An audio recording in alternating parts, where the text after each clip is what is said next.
Hi everyone, my name's Andy Dubois from Mile 27, and in this video I want to answer the most common questions I get regarding how to use power to train for trails and ultra marathons. I put a post on Facebook a few months ago now asking for the typical questions we get, so I'm just going to run through those questions and answer them as best I can for you.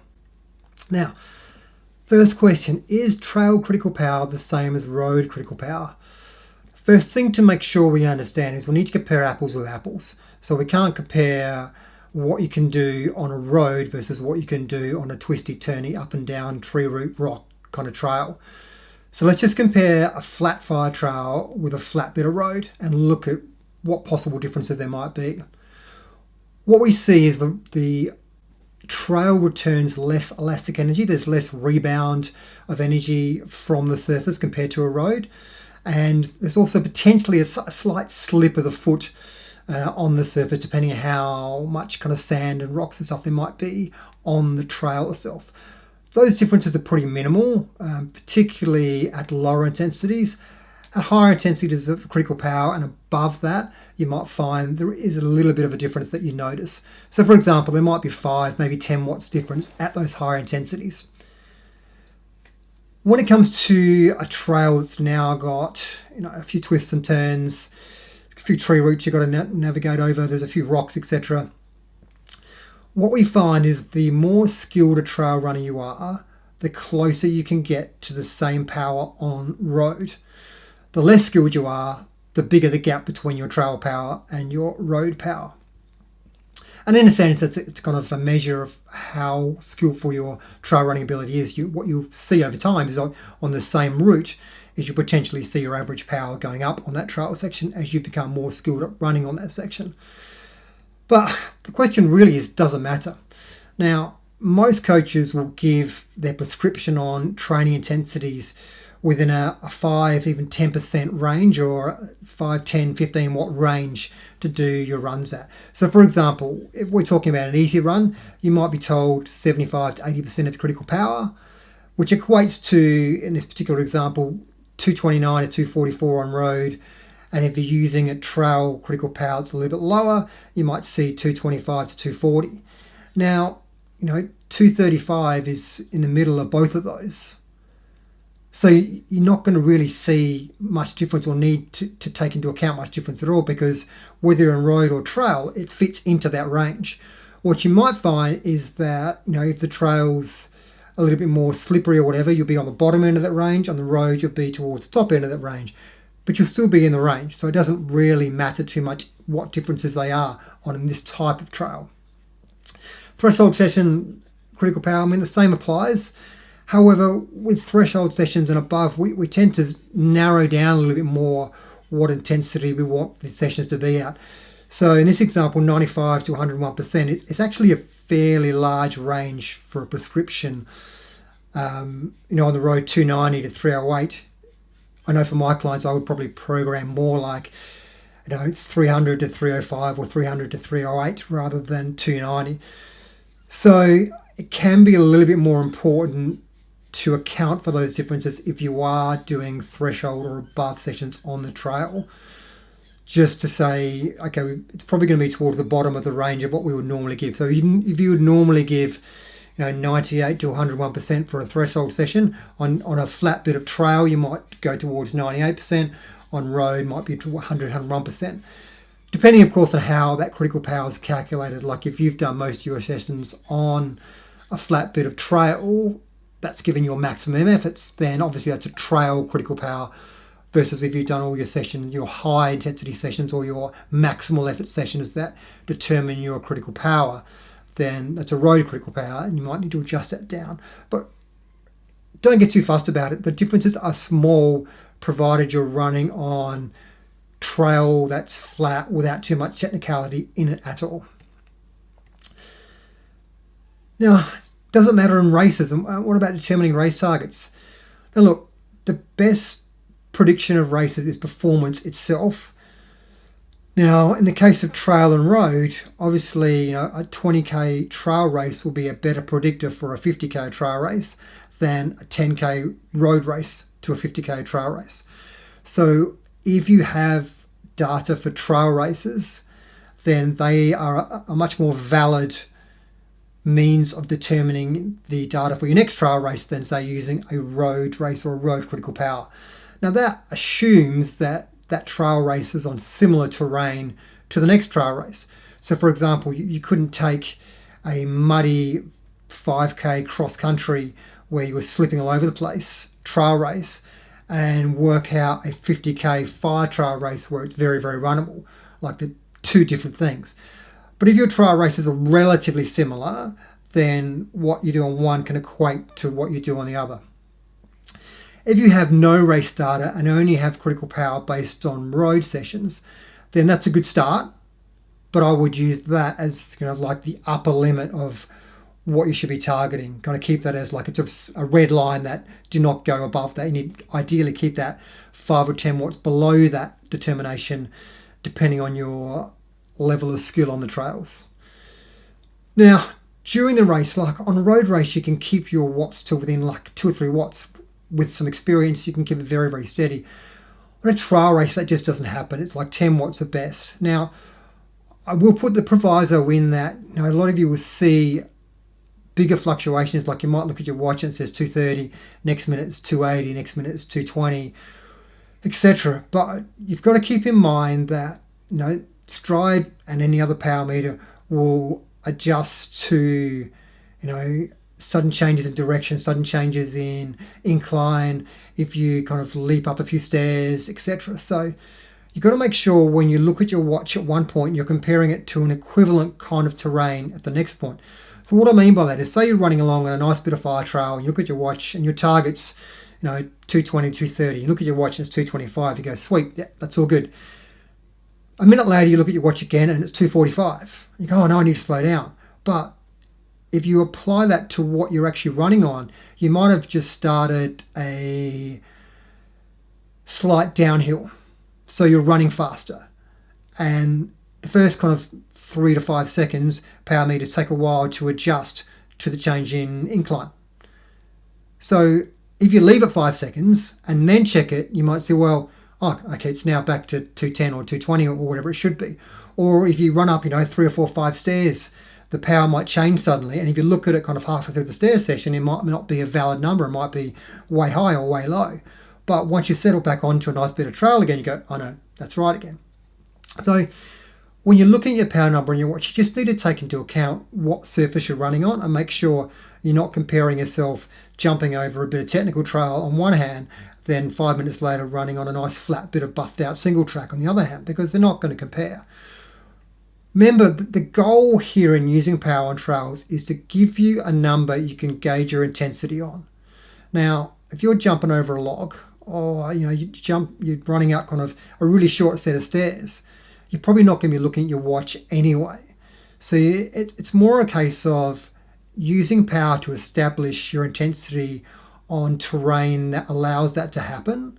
And when I say that, you don't want to be kind of leaping from rock to rock with, you know, sudden changes in stride length and quick changes of pace to determine whether your intensity is, you know, you're correct, like with your powers where you need it to be, because power's going to fluctuate enormously when you're doing stuff like that. So you want to kind of calibrate it towards a nice bit of trail, whether it's up or down. You know, you'll have different downhill targets or different uphill targets, but it wants to be a relatively consistent. So you've got into a bit of a rhythm for like 10 or 15 seconds. Okay, now I check my power. Yep, that's good. Or, you know, you find that nice bit of fire trail, you check it and go, well, that's a bit high. And actually, it feels like I'm now working a little bit harder. I should slow it down a little bit. So don't kind of think that we have the technology yet for power to adjust per second and take into account a sudden leap over a fallen log or whatever, because we haven't. So just make sure you're comparing like for like and using that to determine intensity rather than get caught up with seeing power numbers range from 200 to 280, which is going to happen if you're on tech trail, but just compare it on a nice bit of trail that makes sense to compare it with. Now, next question, how do you determine your uphill critical power? Now, for some people, uphill critical power will be no different at all to your flat power. For some people, uphill will be higher, and for some people, uphill will be lower. What I commonly see is on hills less than about 4%, there's really no measurable difference, so don't worry about it. On higher gradients, there certainly can be a difference. So it's worth testing. Now, a couple of ways you can do that. You can do a critical power test uphill if you have a long enough hill and if that hill is uniformly enough in gradient. So what I mean by that is if your hill starts at 5%, kicks into like 15%, flattens out to about 3%, and kicks again to 20%, it's no good. But if it kind of fluctuates between 6 to 12%, that's fine. Even 5 to 15% is probably enough, not too much to affect the results. So if you've got a hill that doesn't fluctuate that much and it's long enough, i.e. at least 10 minutes, then you can do a critical power test on your uphill, compare it to flat, and you've got your difference. Most of us, however, haven't got a 10 plus minute hill of uniform gradient that we can do a test on. So then what do? Well, in that case, we do what I call the comparison method. Now, the comparison method is just a way of doing the same workout, both flat and uphill, and comparing the difference to see what change in power there is. To do this, you want to do around at least 20 minutes of work because you don't want to get into working above critical power. It really needs to be around that threshold intensity without going too far above that because it starts tapping into your FRC. For those of you not familiar with FRC, don't worry too much about it. It's just you kind of the top end work, amount of work you can do above critical power. For some people it's much higher, for some people it's lower. But for the purpose of a comparison test, you want to do a workout at least 20 minutes long, up to about 30 minutes for a valid test. So this example is of a 4-minute hill. So you want to do 6 by 4 minutes to give you 24 minutes of work. So 6 by 4 minutes hard, super easy back down. The effort level should be such that by the last rep, you are really struggling and you couldn't do a 7th rep. Like you've given it everything you've got for those 6 reps. A week later, or 4 or 5 days later, whenever you've fully recovered from that, do the same workout on the flat with the same recovery periods. So if it takes kind of 5 minutes to slowly jog back downhill for your hill session, when you're doing it on the flat, you do a 5-minute slow jog in between your 4-minute efforts. For the flat session, don't be guided by power. Do it as it feels the same on the hills. So it should feel the same intensity in terms of breathing and heart rate, just effort level more so than anything. So you should get to the last 6 by 4 minutes thinking, I couldn't do another one at all. Rather than try and stick to a power, because then you're kind of influencing the test by trying to stick to a number. You just want to go by feel, so you compare a maximal effort one day with a maximal effort another day. Then all you do is simply compare the two. So here's an example. Uphill, 6 reps, you can see ranging from 305 to 313, averages out to 309 watts for those 6 reps. Same session on the flat, you can see it's a little bit lower, averages 299. So therefore we know our uphill power is 3.3% higher than our flat power. So now we know that if we're doing a hard session uphill and we haven't got, well, now we've established our critical power really, we know it's just 3.3% more than what our flat critical power is. So that guides our intensity for our uphills. So if 280 is our flat critical power done through some testing, then we know 300 is our uphill critical power. How accurate is downhill power? Is it a reliable metric? Well, downhill power on lesser gradients is usually slightly lower than flat power, although it does depend on the athlete's skill and conditioning. So, for example, here's a run with a 2.5 kilometre gradual climb with a gradient ranging from 2 to 8%. Now, looking at that, it's pretty hard to tell where the downhill is. Like if you're looking for a lower downhill section, maybe from the kind of like gap there just after 1 hour, maybe it's a little bit lower there. Let's have a look. Just, you can see that slight downhill, or the downhill kind of just after halfway, you can see it's maybe just a fraction lower. Pretty minimal difference though. Another example, this one here. This one's a little bit harder to spot. Look, it's fairly even throughout. Some obviously high efforts there, which might be uphill, but whether the rest is flat or downhill, well, there you go. You can see the downhill here is actually slightly higher than the flat. It's really not much difference at all. On a less skilled athlete, you would see much more of a difference. So this particular athlete's got plenty of experience running downhills and legs are fairly well conditioned. So there's really very little difference. But if you're not used to downhills, then yes, you will see a bigger difference. What about in steeper hills? So here's a run that I did. This is the second half of the race. It was an uphill downhill race. Now, the first bit you can see there's virtually no power at all. It's got a gradient of 50+%. It's super steep, super technical, and the algorithm just kind of falls down completely. Like the numbers were completely meaningless. You're getting readings of 10, 15 watts. It's just useless.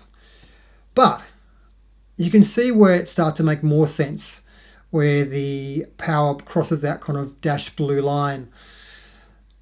At that point, it's about 20% gradient, and it eases to about 15% gradient. So you can see we're starting to get some meaningful power numbers. And then you can see after that little kind of dip, it kind of picks up again to a more steady kind of rate at roughly the top line going across there. And that's where it flattens out. So numbers wise, it's about 220 on the downhill and about 250 on the flat. But this is a 15% gradient. But that's pretty typical. Like it's kind of that difference is probably 10 to 20% lower power on those steeper gradients is typically what I see. But on shallow gradients, it should be very similar to flat power. And as I said, 10 to 25% lower. But you need to test. You need to test that in your training so you get an idea about what the difference is for you. And over time, you will hopefully see that difference decrease as you get more skillful and your legs get better condition at handling the downhills. So unlike flat and uphill, downhill power does vary more with gradient. Okay, so I'd love to be able to say that the power you can run down a 5% gradient is the same as what you can run down a 20% gradient, but the reality is it's not. Power is a little bit higher on a 5% compared to a 20%. What I do for my athletes is I'll give them a range. It might be, say, 170 to 180. And you say, look, for shallow hills, it's the top of that range. For steep hills, it's the bottom of that range. For super steep hills, it's kind of under that range.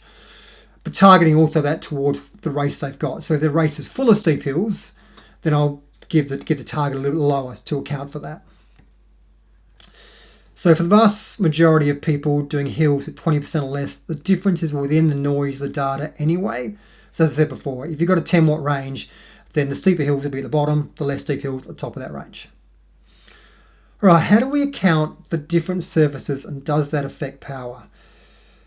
So look, on a trail run, power will fluctuate more. As I talked about before, jumping over logs and twisting and turning and tree roots and rocks and stuff kind of give you those spikes in power. That on road, it's a lot more consistent. On treadmill, it's even less. So yeah, it does vary for sure. But as I was talking about before, experience will help you know when it's a good time to look at your watch. And when you look at your watch, think about, no, it's probably just a spike. I've just started going uphill or it's just started going downhill. Let's give my watch a chance to adjust to that, or it's a valid power number in itself. So typically when we see a spike, it's due to a sudden change in direction or grade, during which you're probably not looking at your watch anyway. So like if you've suddenly got 5 stairs to run up, that's probably not the time you're going to look at your watch. So for the less experienced trail runners, it's probably worth using a 3 or even 10-second power to help smooth out those spikes so you don't get too kind of like checking your watch all the time and wondering what's jumping around. But for more experienced trail runners, we know not to look at our watch then anyway, so we'll just wait till there's a better time to look at the watch. On soft sand or snow or mud, power is definitely going to drop more, but testing will help you calibrate that. So look, I know for me, I live near a beach and a lot of my runs have some beach running to get to and from trails. So if it's a low tide on the hard sand, there's literally no difference at all compared to road. Like maybe a couple of watts, but certainly not something you can really detect. So it's the same. For softer sand where you still feel like you're running fairly well, but you're a little bit slower, then it's usually about 20 watts lower. And then for really soft sand, it's about 50 watts lower. So that's just my own. I'm not saying it's what's going to work for you because it depends how skillful you are running on soft sand. I do a stack of it, so my numbers will be different to yours. But the point is that with enough running on those different terrains, you can easily know that, okay, on this really soft sand, I'm about 50 watts lower. So instead of running at 200 watts, I need to be running at 150 watts. So it just gives you, again, a number to calibrate your effort from. At higher intensities, there's probably more of a difference because there's more of a foot slip and there's much less return of elastic energy. But to be honest, how many of us do, critical power tests or threshold sessions or above threshold sessions on soft sand or muddy surfaces anyway? Like, we don't. The only time that may apply is if you're doing a really short trail race, a cross-country race, for example. You might need to calibrate that a little bit better because there might be a bigger difference in power. Right, what do you do if you don't often run on trail, but every now and then you do? Like, how can you take the numbers? Like, it's hard to calibrate now because you don't spend a lot of time on trail. So, as I said, it's hard to self-calibrate, but a few things to keep in mind. On good hard-packed trail, there's little to no difference, so don't worry about it. On hills, power will not differ at all to what you see on road, with the caveat that on a 10% road hill, you might be able to push more power or less power, just the same on a 10% trail hill. Obviously, with technical, it's going to be different. So with technical trails, power will be lower, but with limited exposure to trails, you're probably not looking at your watch that often anyway because your technical skills aren't great, so you're more focusing on the trail itself. In which case, pace, power, heart rate, none of those variables really matter because what's governing your speed is your technical skill. So it doesn't matter anyway. Now, what about looking at our RSS, our run stress score? Now, on trails, the average power is going to be lower because on softer surfaces it's going to be lower, on downhills it's going to be lower, on hiking it's going to be lower. So the overall average is going to be lower. But it's not lower compared to same. So if you're running on a flat trail versus a flat road, power is going to be the same as long as it's not technical or sandy or whatever. But as RSS doesn't take into account the fact that power can be lower on softer surfaces downhill, your RSS numbers will be lower if you're running a lot on trail. But if you're consistent week in, week out, like if you always run the same amount of trails roughly each week and there's no real changes, or the changes are in proportion to each other, then RSS trends will still be exactly the same.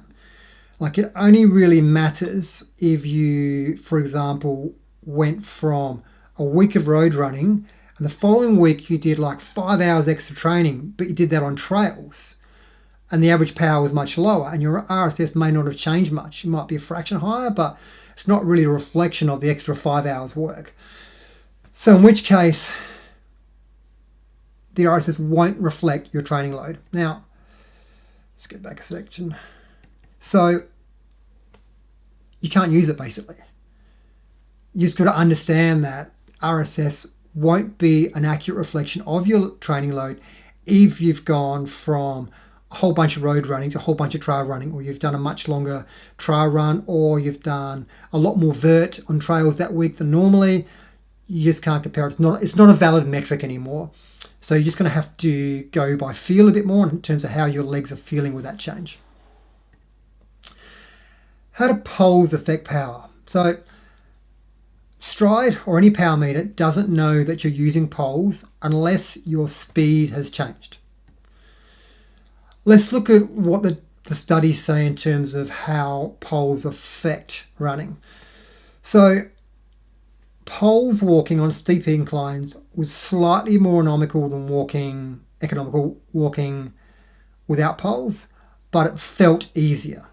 So the recommendation here is that hiking with poles may delay fatigue effects because it's more economical and feels easier. So what does that mean?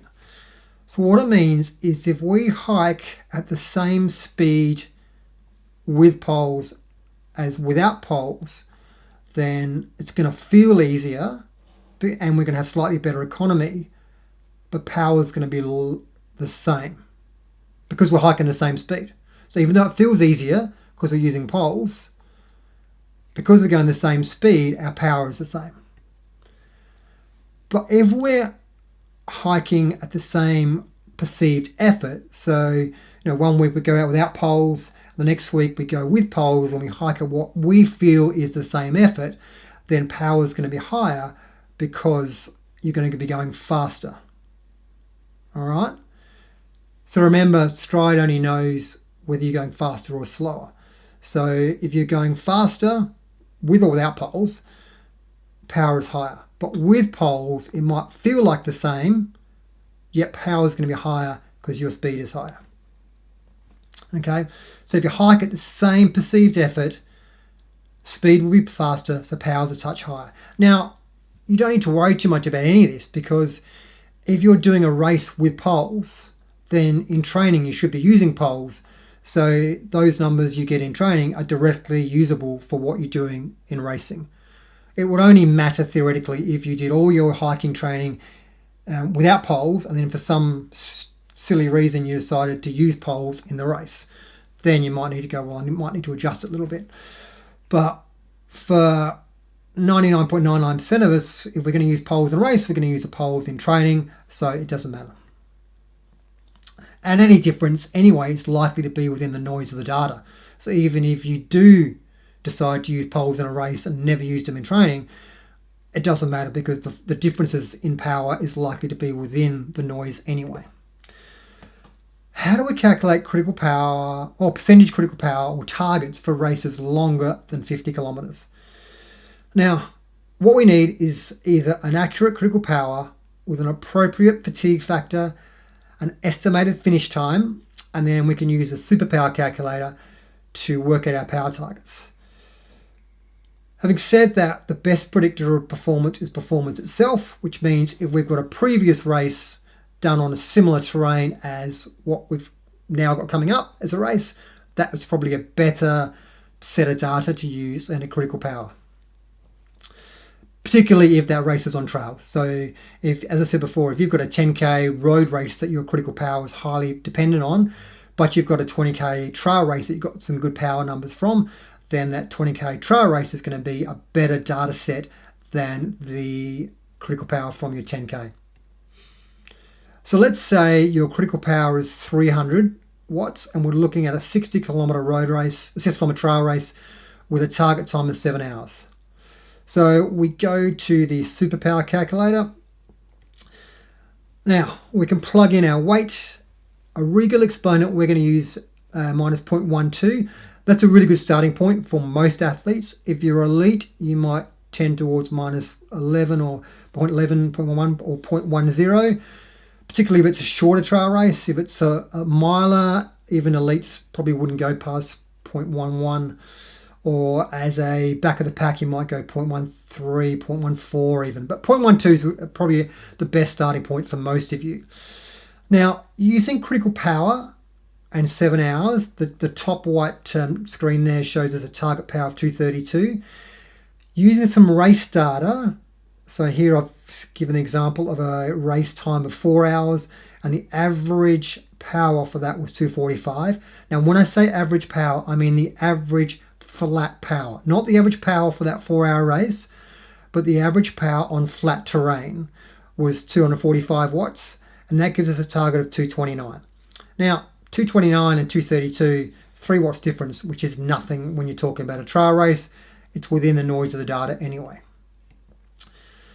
As I said here, if the target power from a previous race is within 5 watts of the calculation from critical power, you can be confident that its validity, assuming the trail race you did before is of similar nature to the current trail race, it's a very valid determination of target power.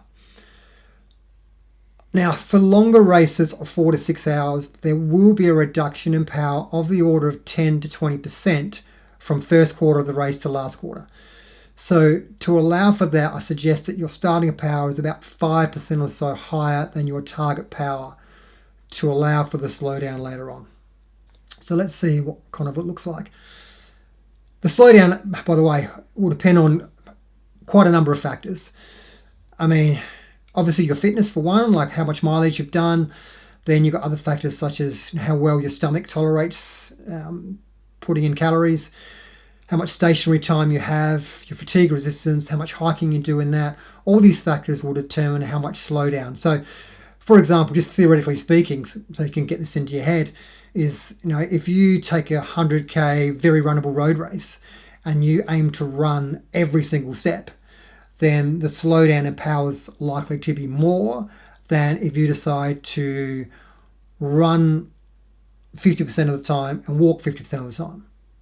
You can probably hold a much higher power, or sorry, not hold higher power, you can probably keep a much more consistent power throughout that race rather than trying to run every step. Of course, you're going to be much slower because you're hiking half of it.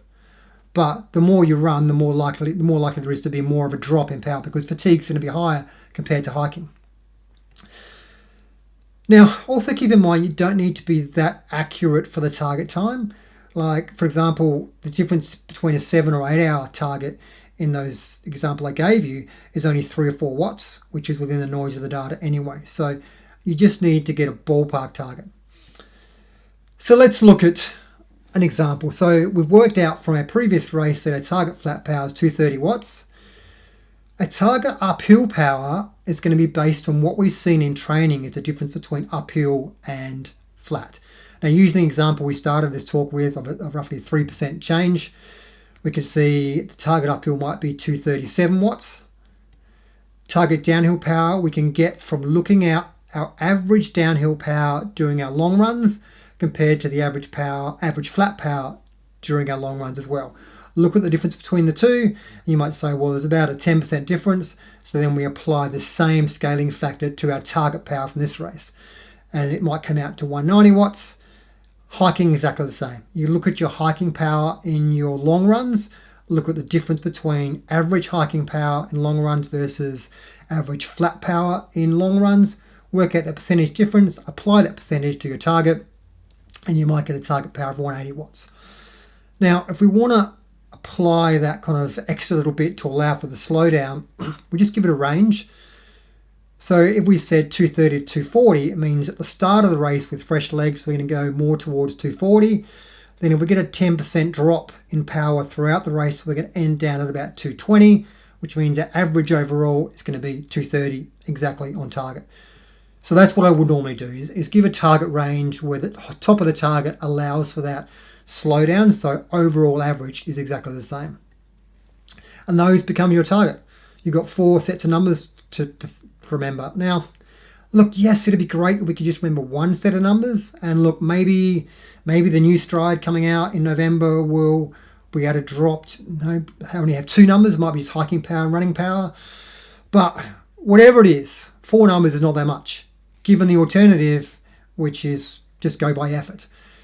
So if you have to write those numbers down in your hand, do so. But for most of us, it's not that hard to remember, particularly if you've been using power in your long runs and you've got used to what the numbers are. It's really not that hard.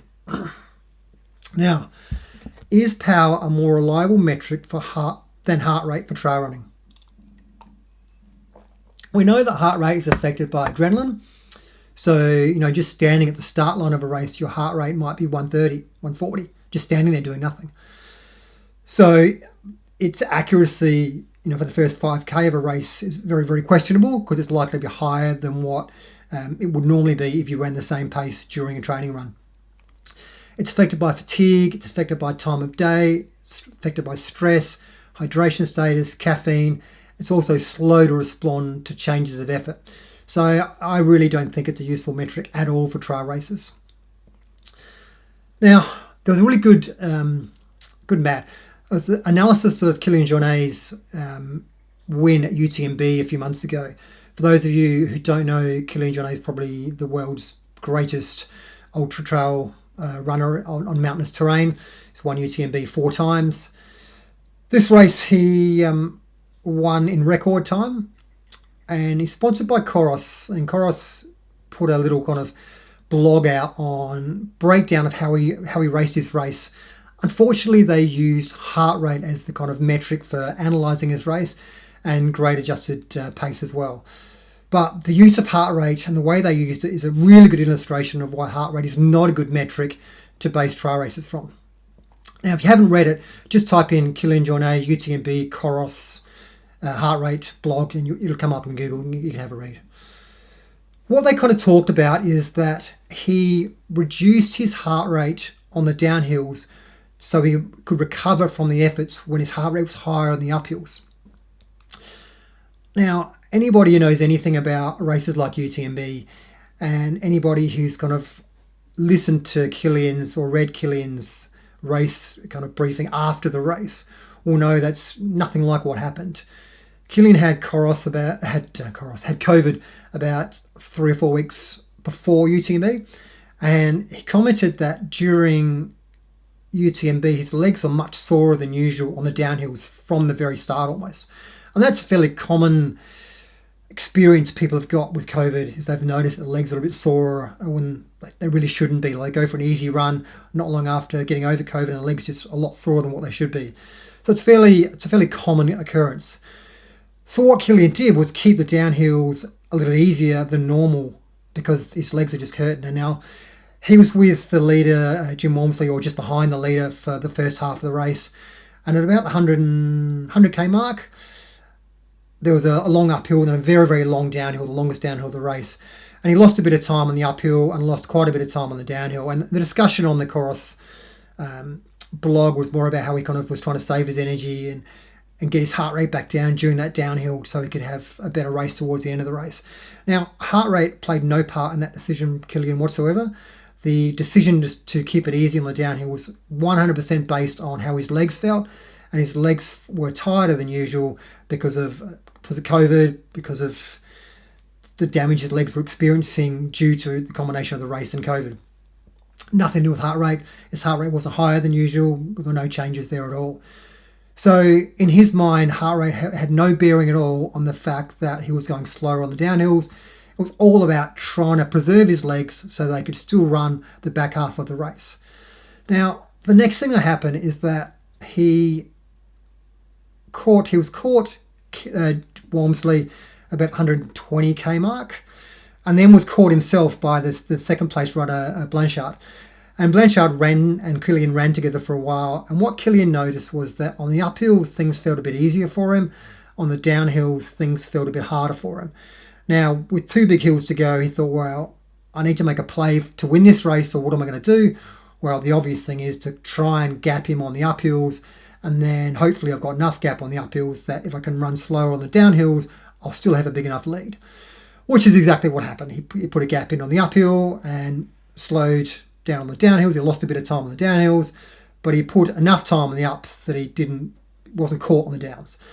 So what this blog said was that he was able to increase his heart rate on the climbs and put a gap onto Blanchard. Now, if we measured Blanchard's heart rate, we would also see Blanchard's heart rate went up on the uphills. Of course, heart rate is higher on ups compared to downs. Like, it's not rocket science. So the idea that he was able to lift his heart rate and put the gap on Blanchard on the uphills compared to the downhills is just rubbish. What actually happened, and it's a shame Coros didn't release his power, because what actually happened, or what I'm thinking happened, because I'm speculating because I haven't seen his power data, is that Kilian was able to push uphill at a less of a reduction of power compared to the early stages of the race than Blanchard. So making up number here is just for the example. Let's say Kilian was still able to hit 10% of his uphill power that he was from the start of the race towards the end of the race, but Blanchard could only hit 15% of his uphill power compared to the start of the race. Therefore, Kilian got a gap on him. Nothing to do with heart rate. Zero to do with heart rate. And then obviously on the downhills afterwards, he had enough of a gap that even though his heart rate lowered on the downhills, he could still win the race. So it just kind of highlights that heart rate wasn't a deciding factor. It wasn't a metric that Kilian used to base his race on at all. It's a number that basically, meaningless in terms of affecting his race. Now, you might say power was meaningless as well, but because he didn't use power, not that we know of. But if we had access to his power data, what we would see is the power data would much more strongly reflect the outcome of the race than heart rate data. So for all those reasons, I just think heart rate is pretty much pointless to even look at during a trail race and has no real reflection on the intensity, or there's no real way you can use that heart rate data to judge how fast you should be going on. So learn power, use power, and that will really help your trail race. So yeah, as I said, if Coros released this power data, we could have analysed this in much more detail, but I'm fairly confident that what I've described is exactly what we would have seen. Now, how do you determine hiking powered races? I kind of alluded that to before when we were looking at determining power targets. You just use a percentage adjustment relative to flat running power that you've seen in your long trail runs. Yeah. With hiking power, one thing to kind of understand is that there's no standard conversion between running flat power and hiking power. It can vary a lot. So you kind of need to use RPE to determine it in your long runs to start with. So what I mean by that is if you're running along the flat at, you target watts, which is fine, you've got that determined, then you go to hike up a hill, what you want it to feel like is the same as what it felt like running along the flat. So, for example, if you can have a normal conversation running along the flat and you're sitting exactly where you need to be in your power target for an easy run, when you go to hiking up the hill, you should still be able to have a conversation. So your effort level is the same. Then you can look at the power on your watch and go, okay, well, when I hike up at the same kind of effort, my power is 30 watts lower at this intensity. Work out the percentage change, and you can apply that to your target for the next race. It's not really possible to do a critical power test because hiking doesn't fit the same power duration modeling that running does, particularly the left-hand side of the curve, because with running, like for shorter durations, you just run faster. For hiking, for shorter durations, you can only hike so fast before you break out into a run. So it kind of breaks down. So you can use a comparison test, but it doesn't really follow the same curve. So how valid it is doing a comparison test is possibly not relevant. So what I mean by that is if you look at the top graph here, it's a graph of a typical run power duration curve. Now below is what I believe is closer to, the blue line's closer to what a hiking power duration curve would be. And as you can see, there's less of a drop-off later on compared to running, and much less of a rise on the left-hand side compared to running because you break out into a run. So for those reasons, I just don't think, even if you could do a critical power test because you've got a steep enough hill, I just don't think it's valid anyway. So you're better off just doing a comparison based on perceived effort for your long runs and then use that to apply the same correction to your target.